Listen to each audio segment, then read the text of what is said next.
তারেক রহমান একটা কথা বলেছে, রাষ্ট্রীয় সহায়তায় দল গঠন করলে জনগণ হতাশ হবে। তারেক রহমান সাহেবের কথাটাকে আমি সমর্থন করব না বা সমর্থন করব, কিন্তু হিস্ট্রিক্যালি আমি একটা কথা বলি।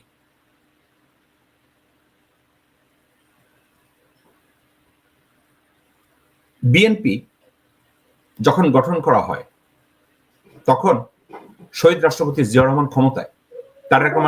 তারেক রহমান সাহেব বোধহয় এই কথাটা ভুলে গেছে। Number one.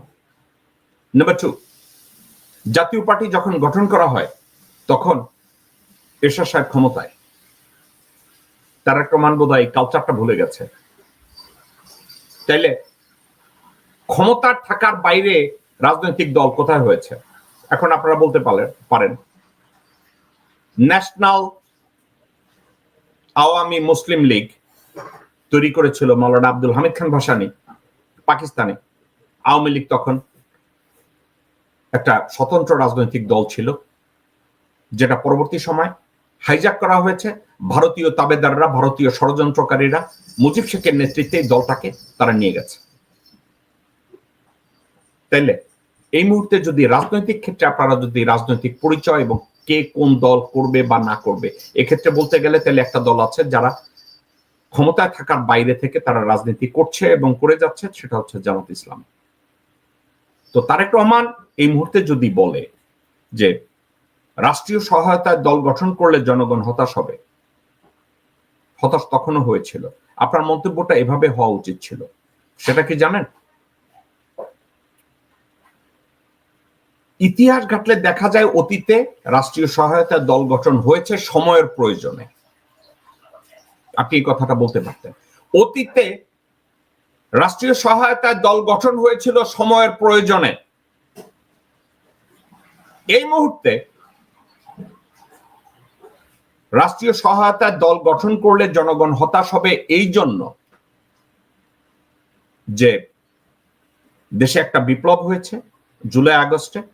এখন এই মুহূর্তে এক্সিস্টিং রাজনৈতিক দলগুলো যেভাবে রাজনীতির মাঠে রাজনীতি গুছাবে এবং একটা দল গঠন করবে বা রাষ্ট্র গঠন করবে, সরকার গঠন করবে, এই সাবজেক্টটাকে সামনে এগিয়ে নেওয়ার জন্য একটা সংস্কারের পরে নির্বাচন হবে, ওইটাই হওয়া উচিত। কিন্তু একটা বিষয় আপনাদেরকে আমি, তারেক রহমানকে আমি কোনো লেসন দেব না, উনি আমার চেয়ে অনেক বেশি শিক্ষিত, অনেক বেশি বিজ্ঞ রাজনীতিবিদ। কিন্তু একটা কথা আমি বলতে চাচ্ছি, আপনি বারবার হাসিনার ক্ষমতাসীন যখন ছিল তখন আপনি বারবার বলছেন আপনি জাতীয় সরকার গঠনের পক্ষে। এই কথাটা ছিল ওই সময় রাজনৈতিক সংলাপ, কিন্তু মন থেকে আপনি এই কথাটা কখনই চান না দেশে একটা জাতীয় সরকার হোক। এটা আমি কেন বলবো, ওটা ছিল আপনার রাজনৈতিক কথা, এটার ভিতরে আপনার কোনো আন্তরিকতা ছিল না। আন্তরিকতা দিয়ে আপনারা তখন কথা বলেন নাই। কেন বলেন নাই? আজকে বিএনপি তাদের কথায় মনে হচ্ছে যে তারা 16 বছর আওয়ামী এবং ভারতীয় শোষণের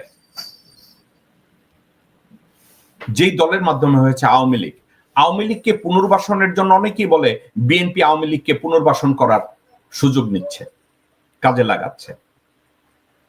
আমি বলবো না, বিএনপি এবং আওয়ামী লীগ বাংলাদেশের পরিবারতান্ত্রিক রাজনীতির আদলে এই দুইটা পরিবার বাংলাদেশকে ধ্বংসের দ্বার প্রান্তে পৌঁছে দিয়েছে এবং পর্দার আড়ালে তারা এই রাজনীতি, পারিবারিক রাজনীতিটাকেই তারা টিকিয়ে রাখার পক্ষে। এখন রাজনৈতিক দিক থেকে আমি যদি এটাকে অ্যানালিসিস করতে যাই তাহলে কি বলতে পারি? বিএনপি বলছে আওয়ামী লীগকে ছাড়া রাজনীতি নির্বাচনে যাওয়া যাবে না। কেন বলেছে? একটা ব্যাখ্যা হতে পারে, পরবর্তীতে আওয়ামী লীগ বলবে যে আমাদেরকে বাদ দিয়ে নির্বাচন হয়েছে, এই নির্বাচন গ্রহণযোগ্য না। বিএনপি হয়তো কথাটাকে এভাবে বলতে চাচ্ছে যে আওয়ামী লীগকে নির্বাচনে এনে আমরা দেখতে চাচ্ছি যে আওয়ামী লীগ কয়টা আসন পায়। এটা কথার কথা। বাংলাদেশে এই ধরনের ন্যাংরামো কথাবার্তা, এ ধরনের অযৌক্তিক কথাবার্তা, এই ধরনের সস্তা কথাবার্তা বাংলাদেশে চলে। বাংলাদেশের কালচারে এটার প্রচলন অত্যন্ত বেশি। কিন্তু একটা কথা যদি আমি বলি, বিএনপি একটা বারের জন্য বলছে না। আমি বিএনপির এই যে কতগুলো প্রথম শ্রেণীর সামনে যারা আছে, মির্জা ফখরুল, আমির খসরু মাহমুদ, ইকবাল হাসান টুকু, সামাও বায়েদ, আব্দুল আওয়াল মিন্টু, আমানুল্লাহ আমান, এইসব যারা আছে, যারা ভারতের বাচ্চাটা কুত্তার বাচ্চা, পর্দা মির্জা আব্বাসের বউ, এরা যারা আছে, এরা তো সব চুতিয়া টাইপ লোকজন। এরা তো জাস্ট নামে মাত্র বিএনপি, এরা দিনের বিএনপি, রাতের আওয়ামী লীগ ছিল আজকের। এরা বাংলাদেশের রাজনীতির ক্ষেত্রে ডানে একটা কথা বলে, বায়ে একটা কথা বলে, তাদের একত্রে তাদের সেন্ট্রাল কোনো মুখপাত্র নাই, তারা কোন জায়গায় কি বলে কোনো উত্তর দক্ষিণও নাই। আমি তারেক রহমানকে গত 2 সপ্তাহ আগে বলেছি, 3 সপ্তাহ আগে বলেছি যে আপনার মা লন্ডনে গেছে, আপনি এবং আপনার মা একা কথা বলেন। ওই কথা বলার সময় আপনার স্ত্রী, পুত্র, কন্যা, আত্মীয় স্বজন কেউ যেন কাছে না থাকে। আপনি একা স্রেফ আপনার মায়ের সাথে দলের সার্বিক পরিস্থিতি নিয়ে কথা বলেন, সিদ্ধান্ত নিয়ে কথা বলেন, এবং তারপরে আপনি আপনার দলের ভিতরে একটা রিফর্ম করে সামনে আগান। আর আরো একটা কথা, রাষ্ট্রের তত্ত্বাবধানে রাজনৈতিক দল হবে কি হবে না, এই কথাটা আপনার বলার কি কোনো প্রয়োজন ছিল? আপনার আশেপাশের কারো পরামর্শ কি আপনি নেন? আমি যদি আপনার অ্যাডভাইজার হতাম, আমি আপনাকে বলতাম আপনি এই ধরনের মন্তব্য করবেন না। কেন করবেন না? এই কথাটার সবচেয়ে বড় বেনিফিশিয়ারি আপনি নিজে। আপনি কেন এই ধরনের কথা বলতে যাবেন? আপনার আশেপাশের লোকজনরা আমি জানি না তারা কারা। আপনার এই ধরনের কথা, এই ধরনের মন্তব্য করা ইলজিক্যাল। বাংলাদেশের রাজনীতির আদলে, পরিবারতান্ত্রিক রাজনৈতিক আদল থেকে বাংলাদেশ বেরিয়ে আসুক, আমি এটাই আশা করি।